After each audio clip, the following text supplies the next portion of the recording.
Hi guys, Olamide Rashid here, and today's Word Day. So let me guess, you're currently studying the book of Genesis, right? Have you ever paused and thought about the author Moses? Do you realize how far apart his existence was from the actual beginning of the whole world? You might not know, but according to varying sources, including the Bible, Moses was actually born 2,500 to 4,000 years after the beginning. So I'm asking myself, why Moses? Why did God have to play that Netflix series of the beginning for him? So this is it. God had to restore a people back to the place they fell from. In this case, perspective was very important. It's just like bringing you to a room you've never been before. I tell you, this room is scattered and I need you to arrange it the exact way I've always arranged it. In that case, I would have to give you at least a picture of the room while it is arranged. It was during this process that Moses saw how that man had dominion, authority. Saw how man lost that authority. He saw how that God has always been on a mission to restore all things back to himself through the hands of willing men who were ready to partner with him. He must have seen that, Kai, I'm not the only one.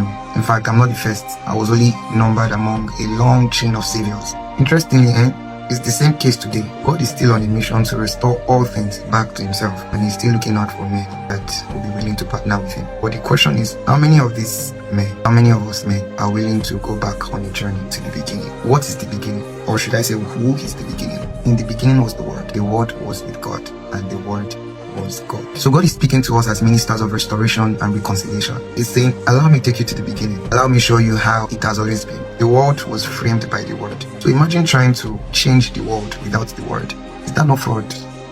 Clock it. It doesn't work like that. We have to go back to the beginning. In fact, some of you are locked up in systemic patterns in your families that you have come to accept as your reality. You do not realize that these realities are being powered by codes that have been run in the spirit even before you arrived here. You have to go back to the beginning. Probably have to go back to the beginning of your father's life, grandma's life, or somebody's life. In case you're wondering, the beginning is not far. In the beginning was the Word. Get into the Word. You can do that right now, today. Consistently this week, this month, this year. Praise to us in Jesus' name. In case you're looking at taking your walk with God seriously this year, follow Friends of God. Click the link in Friends of God bio to join many other young people who are learning Jesus every other week by God's grace.